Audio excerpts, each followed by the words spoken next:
Bos días a todos e a todas. E damos comezo a este pleno extraordinario co seguinte orden do día. Primeiro punto, aprobación da ata da sesión anterior do día 1/6 de 2018. Sí. Sí, entonces apróbase a ata por unanimidade. E o segundo punto sería a toma de posesión do novo conselleiro Víctor Manuel Rodríguez Calviño do Grupo Independientes por Val do Doura. Pasa aí ao asiento. Bueno, presenta as credenciadas, o sea, o registro de intereses e máis unha declaración de que non ten causas posibles de incompatibilidade sobre calquera actividade que lle poida proporcionar ingresos económicos de conformar o artículo 75.7 da Lei 7/85 de 2 de abril, reguladora das bases do régimen local. Entonces, presenta a documentación correcta, voulle facer entrega da credencial como concelleiro da corporación, ten que jurar ou prometer.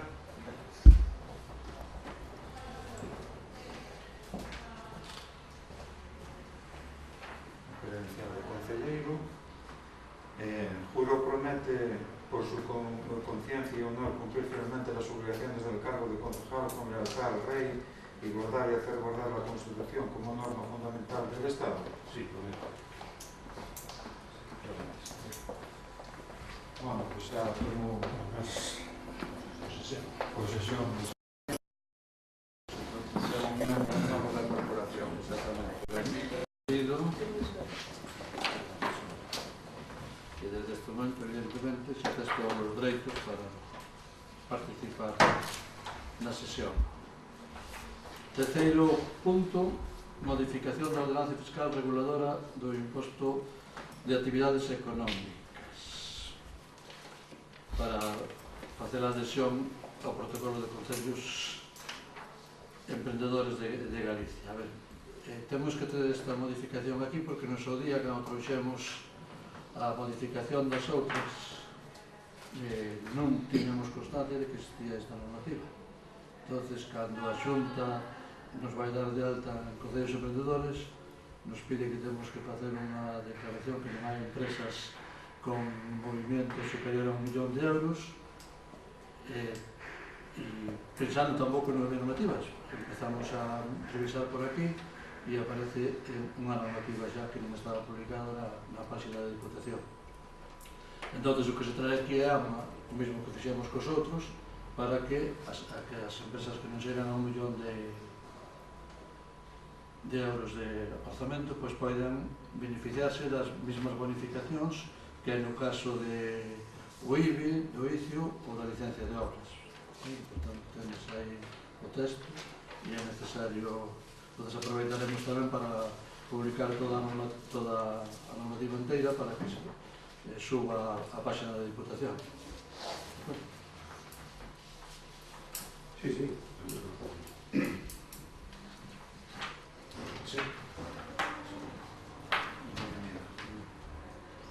Bien, e agora pasamos ao punto cuarto, que sería a dación de contas do período medio de pago do Concello neste segundo trimestre do ano.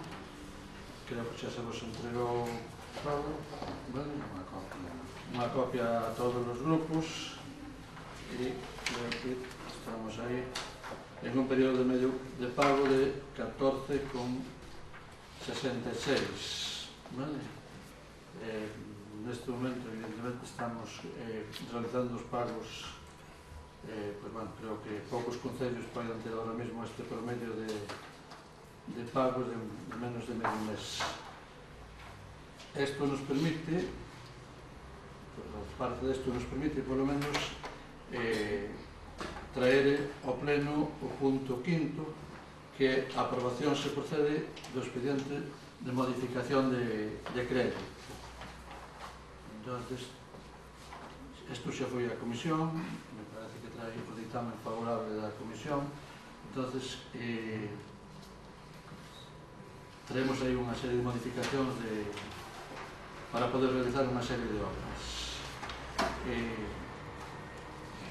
A nova normativa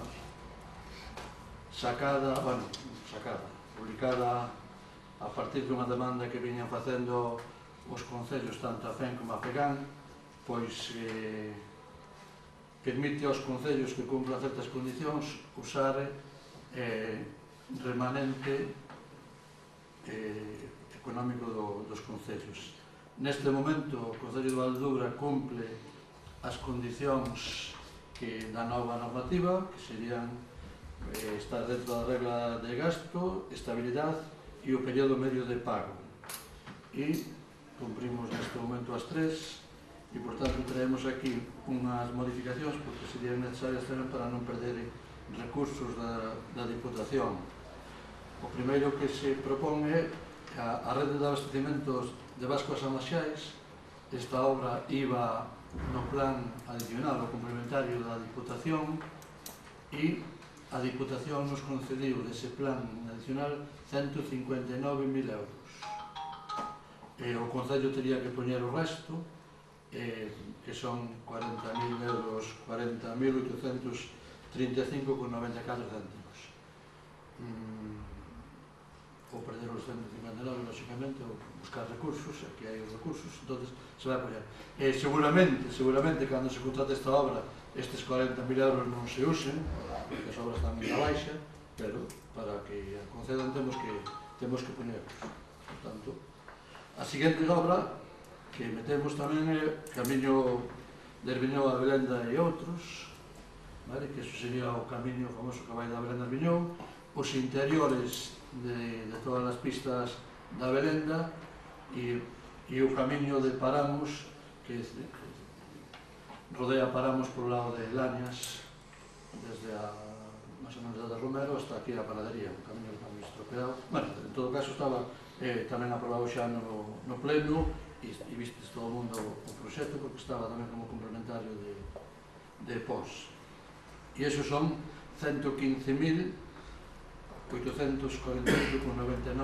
euros. A outra obra que propoñamos para conseguir crédito para realizala é o arranxo dos vestuarios do campo de fútbol de Portomoro, que son 42.350 euros. Esta obra son dúas partes, unha de 13.000 e pico, que son os vestuarios de Portomoro, e outra de 14 e pico mil euros, que sería cubrir a parte dos graderíos do estadio Juan Baleato, con unha especie de metafileto que permita manter a visión e máis que corte o aire, porque levaban queixándose. Entonces estaba tamén metida en adicional. Por tanto, este non estaba en adicional, esta non estaba en adicional, esta é nova. Se queredes ver o proxecto está a disposición aquí para verlo, vale? Está aí. E a última obra que se estaba tamén en adicional é a reparación do auditorio de Benvibre e polideportivo de Benvibre.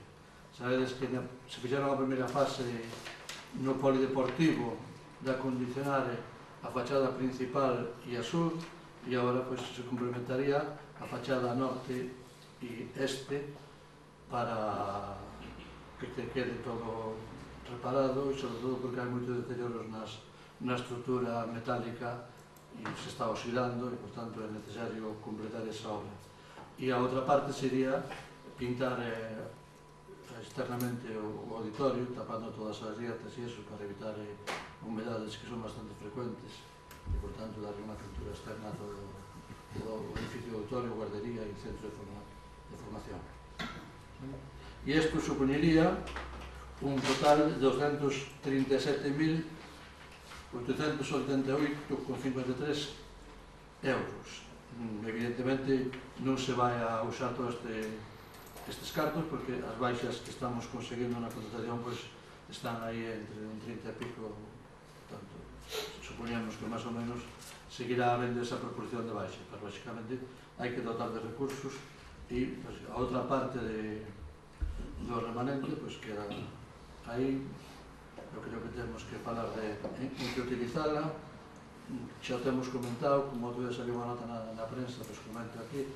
Eu creo que si tuvemos unha entrevista coa conselleira de Tele Vázquez para falar da infraestructura do chan industrial. Na verdade que non foi moi positiva nese sentido, porque este chan industrial non está incluído dentro do que son o chan industrial da Xunta de Galicia,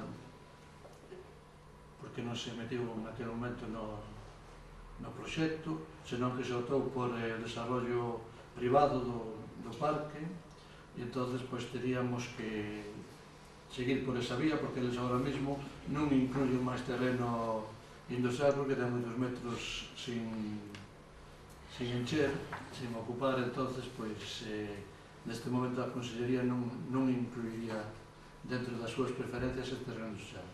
O que si nos aconsellou é que se hai certa movida empresarial e certa demanda, pois falar con empresas, incluso nos proporcionou unha relación de empresas que podían estar interesadas. Entonces ímos a ter unha serie de reunións co sector empresarial. Se vemos que hai demanda para certos metros aí, pois podríamos traer o debate se se compran eses terrenos e buscamos unha empresa pois que basicamente hai que fazer primeiro o estudio, hai que ser medianamente serios para eso, e que dai unha parte do remanente. É a nosa proposta, pero lógicamente se estudiarán máis propostas e se irá a frente, non pode ser de outra maneira. Partido Popular? Sí, non podemos estar en contra do tipo de obra, lógicamente. Entonces estamos a favor. Óscar? Sí, nós estamos a favor, e máis unha das obras xa se habíamos solicitado na comisión, e estamos a favor de que se fagan estas obras. É o que decías que o tema do polígono industrial, non se sabe a nosa postura, que estamos a favor. Que se fala, que se non se Víctor? Sí. Bueno, non habendo máis asuntos que tratar, levantamos a sesión. Se os portavoces tendes un minuto, quedase un minuto.